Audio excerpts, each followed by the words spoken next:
Kai onwe egwu ị ga-anụ ị mara nnọọ dị oh Lord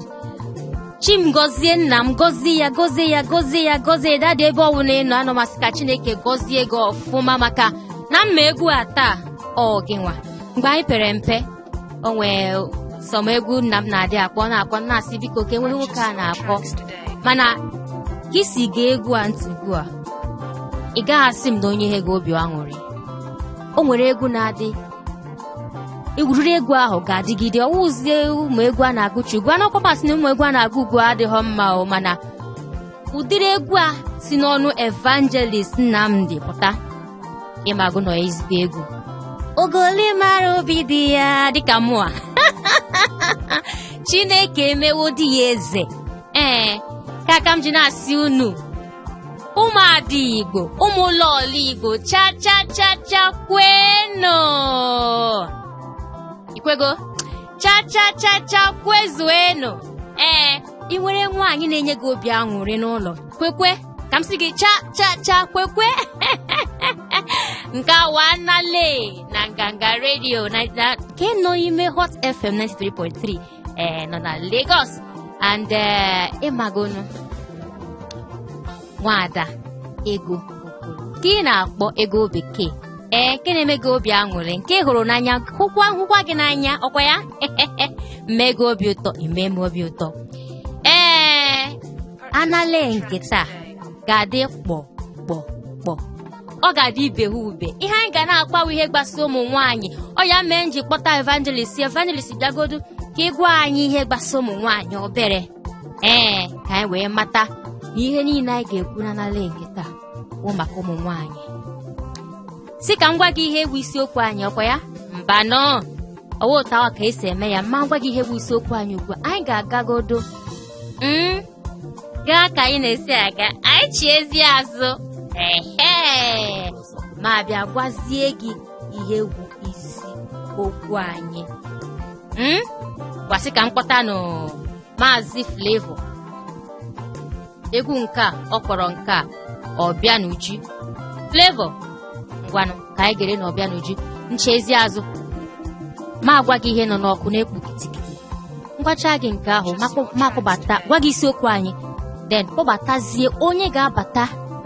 mụ na ya karịa maka isiokwu anyị taa anyị karịchaa maka isiokwu anyị taa ga-abịazie tinye ọnụ n'ihe anyị na-ekwu ngwa sị ka anyị jenụ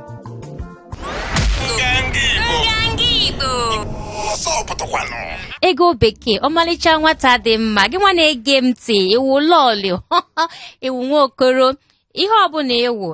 ma na ịmalụ mma nke onwe gị ọ bụ ndị P-Square asị nobody ugly here mbanụ ọwụ na ụlọ ka a ji gụọ egwu ahụ makwa na egwu ahụ ama nlebat ịmago na egwu m na-ekwu maka ya ngwasị ka m gwa gị ihe nọ n'ọkụ na-ekpo kiti dịka mụ na gị na-ekwu ugwu asị m gị na m chi ya azụ na ihe mmemme na mma gwa gị ihe nọ n'ọkụ na-ekpo kiti ma gwakwa gị ihe bụ isiokwu anyị ngwacha gị ihe bụ isiokwu anyị taa ma bịa kpọpụtazie onye mụ na ya ga-evu ụzọ kpaa maka ihe edere anyị taa tupu masị gị tinye ọnụ anụọkwa masị gị kpọwa m ugbu a so jere werenụ nnọọ nwayọọ kuru mmiri nwụrụ jero gidi cheburu m mgbe mma kpọpụta akara ekwentị anyị ka ihe nọ n'ọkụ na-ekpu kitikiti a sị na Imo steeti so na ndị wụ na ha enweghị na ha nwere ndị na-enweghị ọrụ na obodo ha Imo steeti ha so na ndị kacha na ndị na-enweghị ọrụ so na-ajụkwanụ nwoke ma na ebe ahụ nwoke ka ihe mere nụ ndị nọ na Imo steeti enweghị ọrụ na-enye ha ọrụ biko ka aghara na-akpọkwa n'aha ndị nọ n'Imo steeti ụmụ okolo nọ n'Imo steeti nye ha ọrụ ụmụada nọ n'Imo steeti nye ha ọrụ maazị na ala ọlụ nọ n'Imo steeti ọ wụ na o kwesịrị ka ha nwere ọrụ biko nye ha ọrụ ka m sị na nke ahụ pụọ baa n'ihe ọzọ nọ n'ime ọkụ na-ekpo kitikiti wụ na ndị onye isi ala ya ndị federal gọọmenti asigo na onwe ihe dịka ndị na-alụ ọrụ bekee ịpụtasị na mgbe gara aga adị m ara 5 mana ugbu a adịzi m ara 3 ịma ụmụ ihe ndị a na-adị eme na-awọrịta ịwọ obere na-awọrị onwe gị si na onye ọzọ ndị federal gọọmenti asịgo na onwe ihe dị ụtọ ahụ ihe ọbụla itinye ebe ahụ si na ihe wa ahụrụ na ede ga-adịrịrị so onye nwere ike nye ohere ịbịa sị ka ọ gbanwezi ihe gbasara arụ na ọ dị ewo ndị na-enweghị ike imeta ihe a sị ka ha mee na mgbe gara aga mana ọ bụrụ na itinyego arụ na ede si na amụrụ gị na 1960 something ịma mpụta si na 2020 ka amụrụ gị ọzọ na onwe ihe dị ụtọ ahụ ngwa ụmụ ihe ndị ahụ ihe nọ n'ọkụ na-ekwo kitikiti ka m gwazie gị ihe wụ isiokwu anyị icheta na mbụ ụzọ kpọrọ gị egwu si n'ọnụ Maazị Evangelist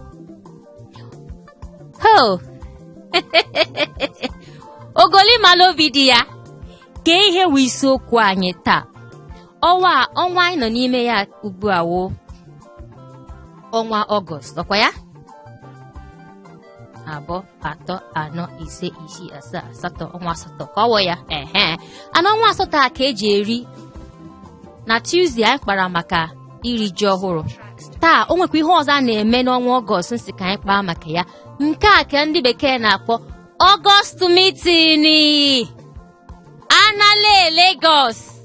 Ọgọst meeting ka anyị chọrọ ịkpa maka ya taa ihe gbasara ụmụ nwanyị na Ọgọst so nzukọ niile ụmụ nwanyị na-adị ezukọ n'ọnwa a ka anyị chọrọ ịkpa maka ya ka ihe ọ na-ebute ọganilu maọbụ ihe ọzọ na-ebute ihe ndị a ka anyị ga na-akpata mana tupu anyị abịawa kpawazie isiokwu anyị a mma akpọbata ofu onye ma maka ihe niile gbasara Ọgọst meeting ọ bịa gwazie anyị ka ha si eme ya ka ọ na-agwa anyị ka ha si eme ya na-egekwa onwe ihe ị chọrọ itinye maọkwa ihe ị chọrọ iwepụ ihe ọ ga-agwa anyị ga-eme ka anyị mara n'oge erue ma anyị kpọwa akara ekwentị anyị ngwasị ka anyị ga-agbara egwu anyị chi ya azụ ma kpọbatazie onye ga-abịa gwazie anyị ihe gbasara nzukọ ụmụ nwaanyị na-ezukọ na Ọgọst a ngwa Zoro were n'ọkwa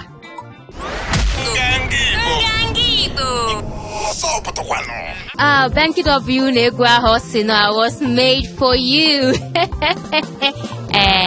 ịma ihe dị n'ọbara adịgo n'ọbara eweta ọwụ na bekee ka m na-asụ ugbu a masị gị Banky W with a song made for you mana ọwụ bekee ka m na-asụ ihe m na-asụ owu Igbo asụsụ Igbo ya wụ Nganga Radio na Hot 93.3 FM and ihe anyị na-eme ebe awụ Anale tupu anyị aga kpọrọ egwu ahụ ka well made for you si n'ọnụ Banky W mana Zoro pụtakwara gwara anyị stainless enwere m stainless nwanyị dị stainless nwanyị wụ ọmụma asalụ nwanyị a ọmụ ihe anyị na-akpata agwara m gị ihe anyị na-akpata awụ maka Ọgọst meeting ma ọ wụ n'olu bekee mana nzukọ ụmụ nwanyị na-adị ezukọ na ọnwa awụ Ọgọst ka onye mụ na ya ga-akpa maka ya taa onye mụ na ya ga-akpa maka isiokwu anyị taa wụ lọlọ ọmụma asarụ Catherine Nwigbo lọlọ ihe ọma ka ị mere taa ọ dị mma ngwasị ka anyị gaa n'ihe anyị nwere ikwu taa isiokwu anyị taa wụ nzukọ ụmụ nwanyị n'ọnwa awụ ọnwa Ọgọst na ihe ọ na-eweta mmepe obodo si ka m jigodo gị ya wụ ndị bekee ha let's clear this off the table first iso na emume a ya wụ iwu memba ha eso na mmemme Ọgọst meeting dịka arọ one ka ị nọgoro ka ị na-ebido gawazie Ọgọst meeting m bidoro ije dị ka nne di m tinyere afọ m ọ ga-erugo like arịsị ọ karịgo ahịsị maka na ajọrọ m ije dị ka mkpọrọ ya nọ n'oyibo 25 years na ka m nọ n'ije dị ya arị 25 arị 25 ngwa gwa anyị mụnwa anụbeghị di so ama m ihe wụ Ọgọst meeting ka ihe wụ Ọgọst meeting gwa anyị ihe wụ Ọgọst meeting ka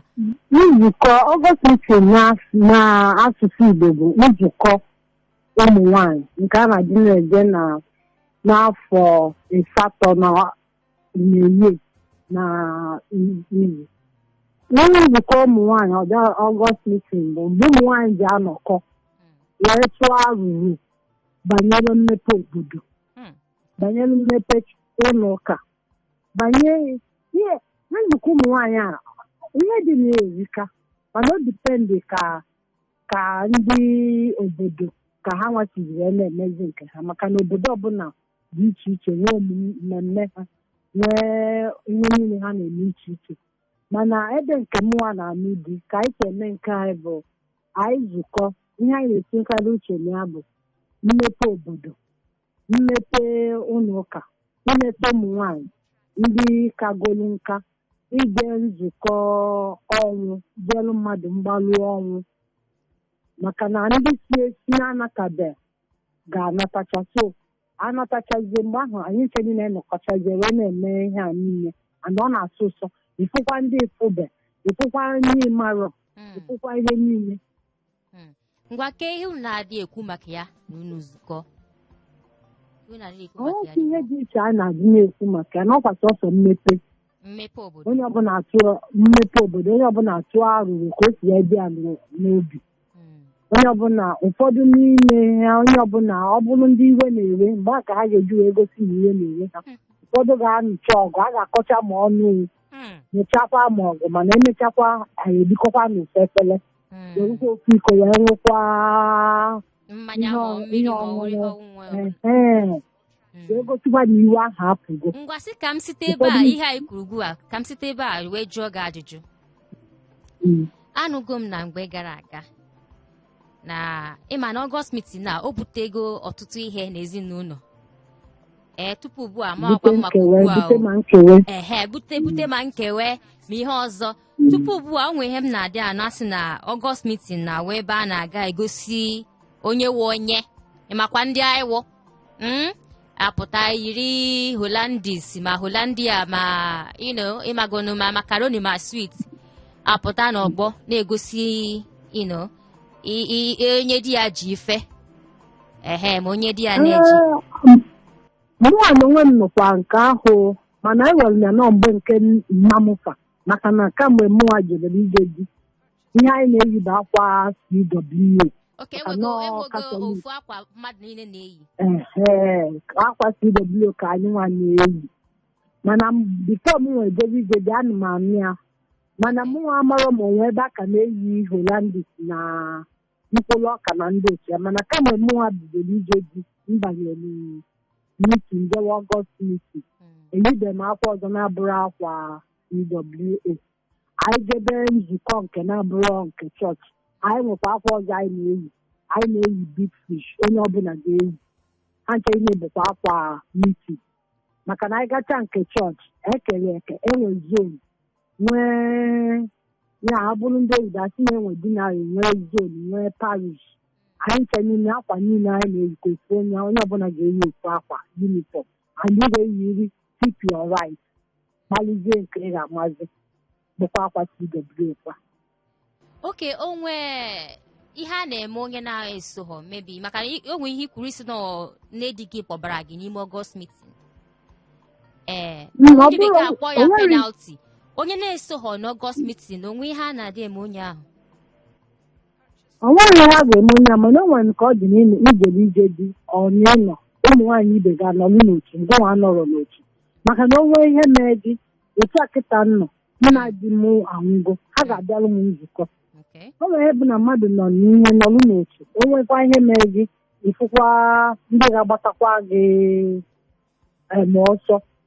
maka a sị na ọkọ kọwa mmadụ ejekwuru mmadụ ibe ya mana ọkọwa ewu ejee na-arụ aja mana biko na anụbatara anyị nwa anụbata ebe a ka ị ga-anọrọ mmanụ na mmadụ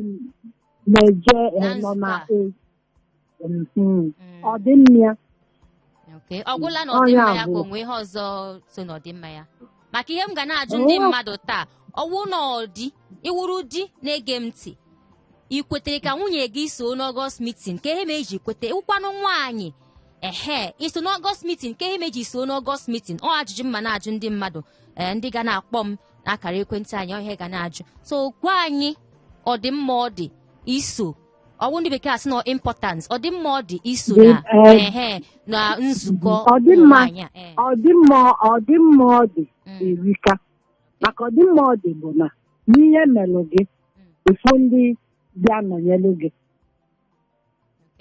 ọ dị mma ọ dị bụ na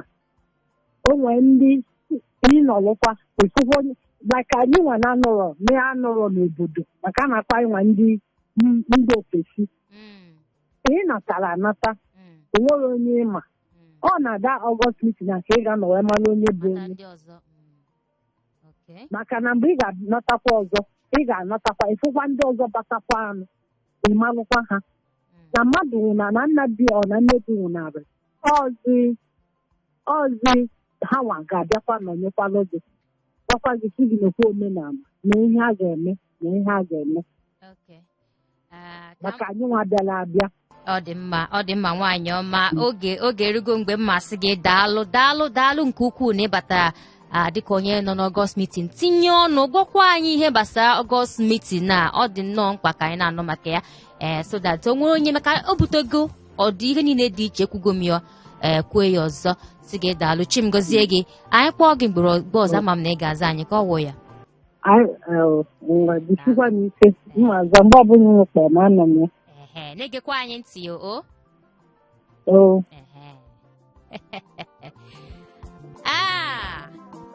ịnụgo ọnụ ya Ọgọst meeting nke a ka a ga-akpọ ihe niile ụmụ nwaanyị na-eme ya nzukọ ụmụ nwaanyị n'Ọgọst gị wuru nwoke ikwete ka nwunye gị so n'Ọgọst meeting ewu nwaanyị iso n'Ọgọst meeting ka ihe meji so n'Ọgọst meeting ọ ihe bụ ihe anyị na-akpa taa ime kpọwazie tinye ọnụ maka sị na Ọgọst meeting na-ebute ego ihe dị iche iche n'ezinụlọ 08182426591 ka akwụkwọ akara ekwentị anyị 08182426591 bana chere godo ka Flavor tinye ọnụ n'ihe anyị na-akpa Flavor ngwa were n'ọkwa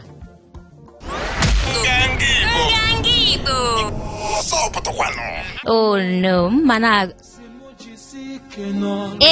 asị ọkwa nụrụ ya ịma mma ya ewo Flavor Chimgozie gị nke ukwuu Flavor ngwanụ akara ekwentị m nọ na-eme pum pum pum pam pam pam ihe anyị na-ekwu maka ya wụ Ọgọst meeting Ọgọst meeting a sị na o butego ọtụtụ ihe n'ezinụlọ mana m na-ajụ iwuru nwoke ị ga-ekwe ka nwunye gị makwanụ nwaanyị gị nọ n'Ọgọst meeting iwu nwaanyị ị nọ n'Ọgọst meeting kee uru iritego na ị nọ n'Ọgọst meeting onwe onye nọ n'ekwentị m gwabata n'ihe anyị na-eme hello good afternoon iwu onu a na-ada ka nke mma afa m bụ onye mesi ama akpọ from Ikorodu nwoke ka m bụ akpọkwara m gị ụnyaa ị na-akpọ m nwaanyị ụnyaa eweli iwe biko onye ma nwanne ụnyaa onye ma eweli iwe nwada ka echiri adị mma onye ma kekwanụ ka gị nwa mee ke ka ndị Ikorodu dị ekene dịrị Chineke ọkwa iji nwaanyị onye ma ejiwere m nwaanyị mụ nwa nwekwere otu m dị n'ime ihe na chọọchị nwekwe nke m dị n'ime na ndị obodo mana ihe anyị na-akpa maka ya bụ Ọgọst meeting o so n'ihe m chọrọ ikwu kịta ihe gbasara Ọgọst meeting nwunye a na-ekike nwunye m dịrị n'Ọgọst meeting ihe m ji wee kwuo ya maka cheregodo isi na ị gaghị alaiki ka ọ na ị ga-alaiki onye anaiki ya anaikiri m ka ọ dịrị n'ime ọ dị n'ime ọ bụghị dị na ọdụ ọ ka dị n'ime ebe kịta nne gị na-ekwu ọ sokwe na-aga ọ next ma ọ bụ na ego adụrọ ọ ga-etuwe n'ụlọ mana o nwekwe nke a na-emere n'obodo a bụ ndị obodo anyị ha ncha niile na-eme ọgbakọ ahụ duto na o nwere ihe mere duto otu nwaada kwuburu ekwu o nwere ihe ọbụla mere n'ọzụ na otu ahụ ka a ga-esi wee kpa nkata na-ekwe na ihe dị ụta na ihe dị ụta mere onye dị ụta na-ekwe na ihe dị ụta na ihe dị ụta mere ndị ọzọ niile akpa nkata agbakwuo ya ọ bụrụ na ọ bụ ihe ọjọọ maọbụ onye a rụrụ ụlọ maọbụ na igoro moto maọbụ na ị nwere ihe dị iche iche ndị ahụ bụ ndị ya abịa soro gị nwa anwụrị ọ bụrụ na ị mụrụ nwa ọ bụrụ na ị so n'otu Ọgọst ahụ ọ bụrụ na ime ọnwa ọhụụ mmadụ onye ya adị gbatara gị ọ bụ ụmụ nwaanyị ibe gị bụ ndị ya abịa atọrụ gị ego nyekwere gị aka ezite ndị ya abịa na-enetere gị nwa sị na nwa ga-eto ndị ya abịa nyekwere nne gị aka sị na nwa ga-amara ọ bụrụ na ị bidoro ịnụrụ bụ onye nụrụ ide ọhịa mabeghị ka esi eme nwa mgbe otu ahụ ka ihe afụ ndị ya na-ekuziri dị na-ekwe mana ọ bụrụ na etọgụ nwa nọ o nweghị ka ị banyere n'ime nke ọbụla egbe onye ọbụla nọ oje nọrọ onwe sinye n'ọhọ na mitin onwe onye ya bịara gị ọ dị ezigbo mkpa ọ dị ezigbo mkpa onye ma ọ dị ezigbo mkpa ka ụmụ nwaanyị nọ n'Ọgọst mitin ka ọ wee ihe i kwuru ihe m kwuru ngwa ka anyị ndị ọzọ ohere ka mara ihe a ga-ekwu otu ihe ndị eme na-adị m mma ya daalụ ama gịkwa ngwa na-esokwa anyị na ọwụ ndị bekee asị nọ social media platforms Facebook Nganga Igbo, Instagram, Twitter Nganga Radio. Just gaa ebe ahụ taịpụ sụwa anyị ị na-eso anyị anyị na-eso gị ihe anyị ka na-ekwu isiokwu anyị taa wụ gịnị ihe a na-eme n'ọnwa Ọgọst anyị nọ n'ime ya nzukọ ụmụ nwaanyị akpọrọ ya Ọgọst meeting. Hello. Good afternoon. Ehihie ọma. Anụ m anụ gị nwaanyị ọma. Ọkwa nwaanyị. Adị mma. Ewula ọlọ ka ewu nwaada. Awụ nwaada. Ewo. Oke, ọwụ ndị bekee asị inwe onye chọrọ gị ịlụ gị ma na-achọ m isi ya n'asụsụ bekee. Ese alụgo m awụ m lọlọ. Okay, ngwa lọlọ. Ị nọ n'Ọgọst meeting? Ngwa kuwe ka uru Ọgọst meeting na-aba. Uru Ọgọst meeting bara irita. Nwaanyị anaghị n'Ọgọst meeting ka ọ gbaa mbọ bụ Ọgọst meeting. Ọgọst meeting bara uru ọfụma. Ọ bụ ezigbote mkpa mmadụ ịba ya. Ọ na-ewetekwe mmepe obodo. Yes, already now. Like when we next week, I did a August meeting now. Already now, I guys are back on. Not I see you. Now, you to the Codema. I will know that you make me, I will look at you. I will not also. I will not like I know, but the more come out more in the future, million dollars. You would do. Don't know what you're making. So, njugu ugbu a sị gị nye m ndụmọdụ. Ihe nye m ndụmọdụ si m lụọ dị ka mba n'Ọgọst meeting nke ị ga-asị m abala. Ị ga-ada nwaanyị ọmụmụ ya dị n'Ọgọst meeting adị mkpa. Ngwanụ daalụ mana egwu akwa m aha gị o. Aha m bụ Rose. Rose. Yes, Rose. Okay, ngwanụ lọlọ Rose daalụ. Ngwanụ bye. Bye. Ihe mmadụ na-ama ha ọ karịrị ya. Tupu ugbu a ihe m na-eche bụ Ọgọst meeting na-adị ebute nsogbu n'ezinụlọ mana anya m ebidogo mepewe maka ihe ndị mmadụ na-agwa m ugbu a na-agwazi mbanụ nne Ọgọst meeting dị mkpa o a na-enyekwa m ihe mere Ọgọst meeting iji dị mkpa ka ọ wụ ya ehihie ọma ịbatago n'ihe anyị na-eme ehihie ọma nwoke ọma ọma ha gị na-ebisa akpa anyị Chief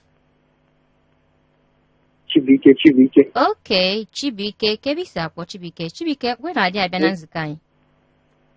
Esi m Bọkụna akpọ. Ebe? Bọkụna. Okay, Ejigbo. Ngwanụ. Ọgọst meeting, nzukọ ụmụ nwaanyị. Mụwa anụbeghị m nwaanyị mana ana m afụ ma mọ m ka o si aga dị meeting ọ na-amasị m ya. Ọ na-amasị gị ọkwa ya? Ọ na-amasị m ndị nwaanyị nwunye m ya aba dị meeting. Aha. Maka oge mpa my mom nwụrụ ndị Ọgọst meeting na onye ọwụ na-azụ ebute ego ebute moto because ebe na mbe my mom ya it's far from our side. Anwa ndị Ọgọst meeting na-adị ebute moto kpọkọsie ndị mmadụ na-ebute mmanya ihe niile ebe ahụ ụmụ nwaanyị so the thing ọ dị mma a na-enyere onwe ha ka a na-emepe ihe niile a na-eme ihe niile ọ dị mma mụa na ndị Nwanyị echi nwunye ya nọ n'ọgbọsị ya na ịbịanyere aka ụmụbekee asụ sọpọt ịbịanyere aka asị ngwanụ Ọgọst meeting gaa n'iru aka m niile nọdị aka m nọ n'ọnọdụ a gaa n'iru a na-eme ọfụma. Daalụ Chibike, daalụ, chimgozie gị.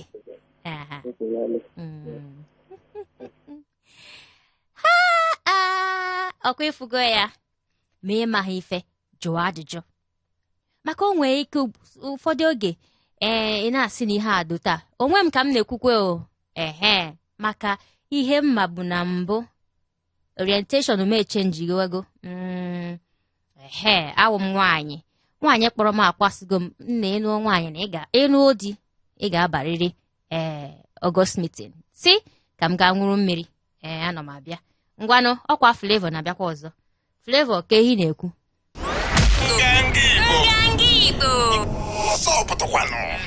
ije mmege ụmụ nwaanyị Igbo ije mmege kuke unu ga na-eje unu na-aga Ọgọst meeting nke 2020 a nke afọ 2020 a ije mmege ka unu ga na-eje maka amụtago m ọtụtụ ihe a sị na Ọgọst meeting na ọ dị mma na ọwụkwa ịmagonu ihe m na-eche na mgbe gara aga ka m ji na-ajụkwa gị na onwe gị n'ebe ahụ n'ege anyị mba tupu m ajụwa gị ka m gwakwa gị ọzọ sowe na anyị o nwere ihe ị na-eme ọwụ na ị na-ere ahịa ihe ọbụla ị na-eme na mpaghara Lagos biko bute ya ka anyị tiere gị mkpu ya ịnụgo ọnụ na na ebe a ka ọnụ gị dị ọkwa ịma ihe ọbụla anyị na-eme na nganga Igbo bụ ihe gbasara gị iwu nwa okoro Igbo iwu nwaada Igbo iwu lọọlụ Igbo iwu maazị Igbo ihe niile anyị na-eme ebe a wụ ihe gbasara gị anịfugonu na ụmụ Igbo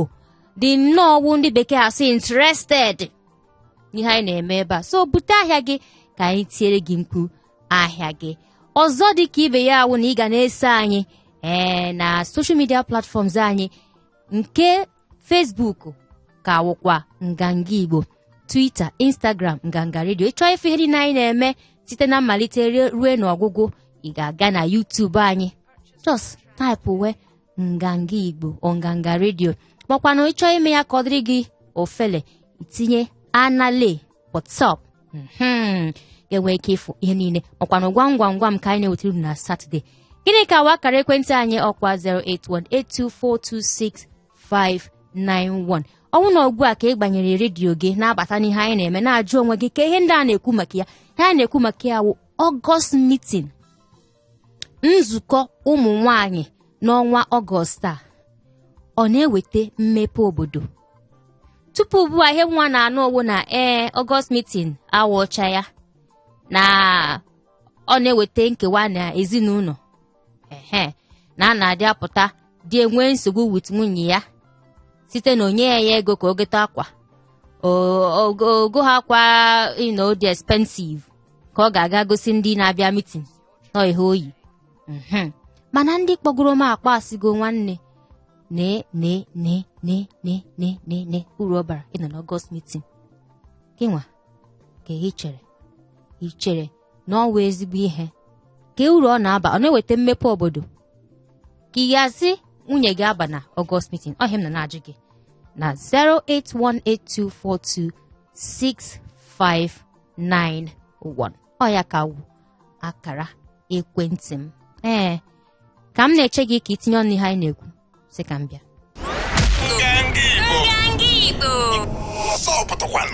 nke a Crazy Love si n'ọnụ Flavor ya na nwada anyị wụ nwada Yemi Alade.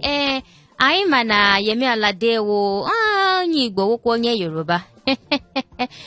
mana nke ahụ mere o ji wụkwa nwada anyị ihe anyị ka nọ n'ime ya wụ Anale na 3.3 FM na-ajụ gị ka ihe na-eme ebe ị nọ maka ọtụtụ oge anyị na-abịa na Anale anyị na-eweta isiokwu ọwụ eziokwu mana isiokwu anyị awụchi ihe niile anyị na-akpa na Anale ekwugo m ya ugboro one na one. Onwe ihe na-eme ebe ị nọ dịka nwa afọ Igbo onwe ihe na-eme ebe ị nọ ịchọ ka anyị maa maka ya kpọkwuru na anyị gwa anyị ka anyị so gị tie mkpu ihe ahụ na-eme ebe ị nọ. Ọwụ nọ nepa na-eme ihe ọbụla mụkwa n'ọkụ adịghị ma ọ na onwe ihe mere ihe ọbụla ọ bụ tinye ọnụ ebe a ka anyị na-aga ekwue maka ya. Mmenyezi anyị just ọwụ ndị bekee asị ka nyezie onwe anyị just 2 more minutes maka oge na-efe nnọọ ọsọ. Ka anyị kwukwe maka Ọgọst meeting. Ọ ka okwu ihe anyị ka na-ekwu nzukọ ụmụ nwaanyị n'ọnwa Ọgọst a. Anụbeghị m onye si na onwe ihe jọrọ njọ na nzukọ a. Ọwụkwana m na-eche ka m na onye ga-asị na onwe ihe jọrọ njọ na nzukọ a, mana anụbeghị m onye si na onwe ihe jọrọ njọ na nzukọ a. Ọ wụzi na ihe ndị a niile m na-anụ na mgbe gara aga si na ọ na-ebute nsogbu n'ezinụlọ, ọ wụzi na ọ kwụsịgo na nsogbu adịrọzi. Ndị mmadụ anaghịzi enwe nsogbu site na ejere Ọgọst meeting na ejeghị Ọgọst meeting. Ọwụ na nsogbu adịrọzi meekwanụ ka m mara. Ọkwa gị nwa ga-agwa m ma ọnwụkwanụ na ịkwetara na ihe niile na ọ bịago na njedebe na ihe na-emezi na Ọgọst meeting bụ ihe ọma ọkwa next week dịka ofu nwaada kpọrọ m si kwue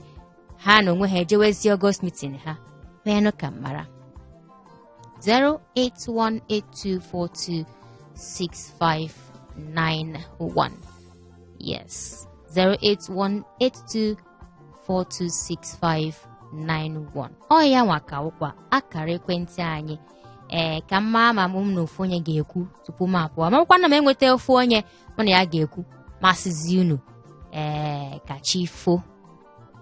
Anyị kwuwezie na Satọde anyị ga-ewetara unu gwam ị ga-echebere anyị na Satọde anyị wetara unu gwam nke ahụ ebe anyị na-egwusi onwe anyị egwuregwu njụ ga ajụjụ ga-asa m ya. Anyị na-enweta obi aṅụrị. Okay, ka m makwa m onye nọ n'akara ekwentị m. Okay, onwe onye nọ n'akara ekwentị m. Ngwanụ ka m bịa jewezienu lawazie maka oge na-asị m ngwa ego bịa lawa. Chetakwana ị ga na-eso anyị na social media platforms anyị. Biko ayọyọ ka m na-ayọ gị gaa sowe anyị na nganga Igbo na nganga redio. Butekwa ọrụ ọbụla inwe ihe ọbụla inwe ị na-eme ka anyị tiere gị mkpu ya. Mma na-abịa ọzọ na Satọde weterezie gị gwam. Tupu mgbe ahụ aha nke m ka ọkwa nwaada Ego Okoro, mana ịkpọ m ego bekee maza gị. Nwaada na-eche ịnụ di ịba na di ga-abawa na meeting Ọgọst. Jewe na Ọgọst meeting. Iwu nwoke ịlụta nwaanyị tinye ya n'Ọgọst meeting maka na aghọtago m na ọ na-aba ulu. Ngwanụ si ka chifo. Nganga Igbo.